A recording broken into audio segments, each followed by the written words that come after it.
our home. Over the course of history, we've constantly learned more and more about our planet. Humanity's endless curiosity for the unknown has led us to explore the far reaches beyond the horizon. When that wasn't enough, we took to the skies and even ventured beyond it. But there is one place that remains a mystery, a place where darkness brings a new meaning to the word, the ocean.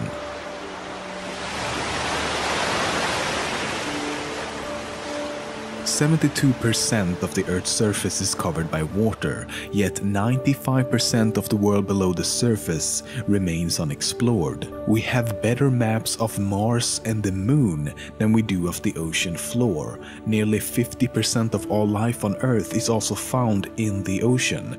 But scientists estimate that at the very least 1 million more aquatic species has yet to be discovered, which basically means that theoretically, no matter how unlikely or illogical it might be to us now, there is still a chance that a talking yellow sponge-like creature is enjoying a delicious Krabby Patty right as we speak.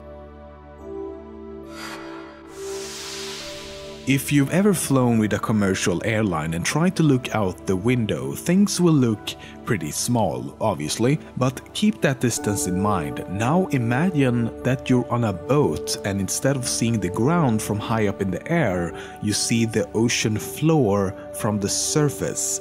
That's how deep the Challenger Deep is. At a depth of almost 11,000 meters, it's the lowest known point in the ocean. The most amazing thing though is that we have been there. Humans have actually touched the bottom of this place. And not only that, we did it in 1960. 1960, that's over 50 years ago now.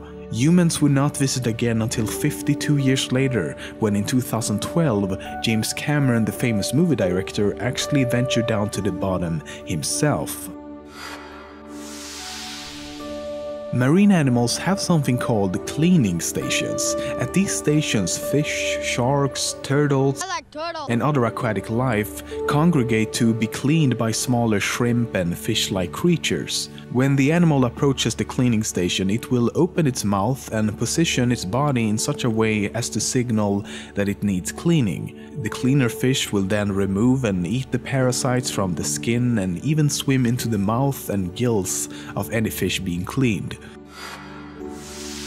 For decades now, scientists have been tracking a mysterious song heard in the depths of the ocean. The song-like sounds have been identified as belonging to a single male whale trying to communicate with others. The problem is that he produces sounds at a frequency of around 52 Hz, but most other whale species sing at frequencies much lower, between the 15 and 25 Hz range. Thus, his singing goes unnoticed no matter how hard he tries, and it's been named the loneliest whale in the world, which coincidentally sounds like a perfect title for a Pixar movie.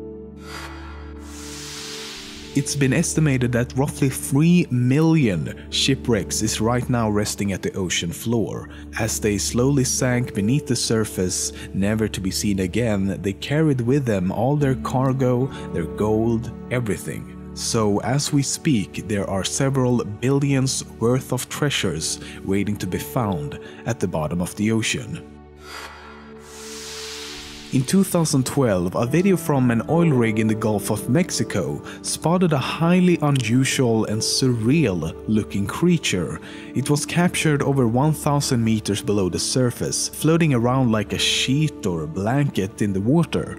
The creature was later revealed to actually be a form of a jellyfish, Deepstaria enigmatica to be exact, which is an awesome name by the way. Not much is known about the animal other than that it lives at a depth of between 1,000 and 2,000 meters.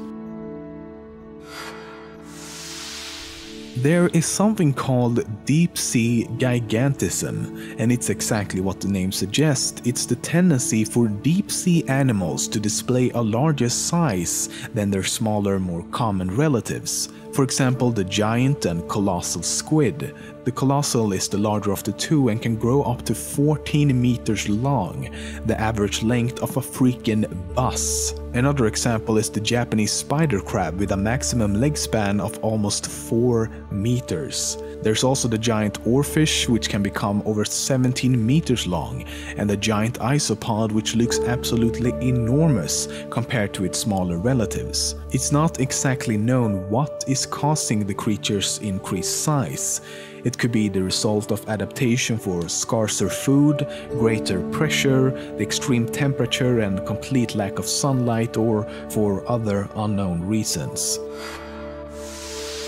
In early 2013, 3 days after a ship had capsized just outside the coast of Nigeria, a team of divers was sent down to look for the dead bodies of the ship's crew. What they did not expect to find was someone still alive. The ship's cook, Harrison Okene, had in complete darkness survived for 3 days in a small pocket of air 30 meters below the surface. The only thing he had was a bottle of Coca-Cola. His rescue was also captured on film and has gone quite viral ever since.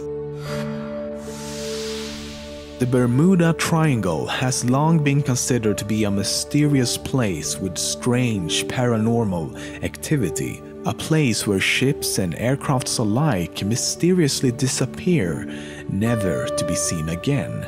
This is not the case at all. Officially, the triangle is not even considered to exist. In fact, the Bermuda Triangle has as many disappearances as any other region of the ocean of similar size. And a lot of the supposed mysteries about the place even happened outside of the triangle.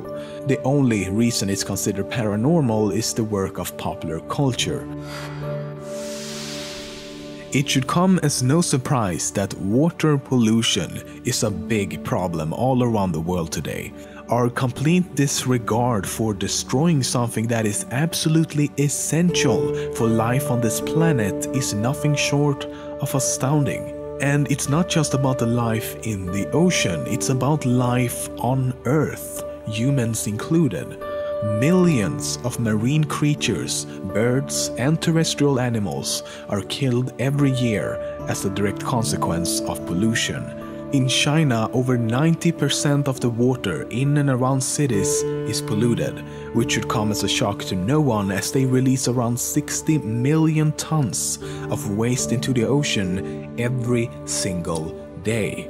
The issue comes down to our inability to account for long-term effects, the fact that what we do now, today, could literally mean life or death in just a few short years.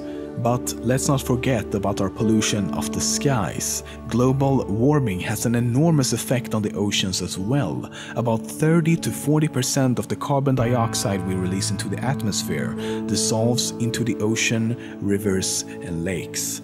It reacts with the water to form carbonic acid and starts a process called ocean acidification, where slowly but increasingly turning our oceans into acid. Let me say that again, just to let you know how moronic this really is. We are knowingly destroying something that is crucial to our survival and probably the reason we even exist in the first place, by turning it into fucking acid.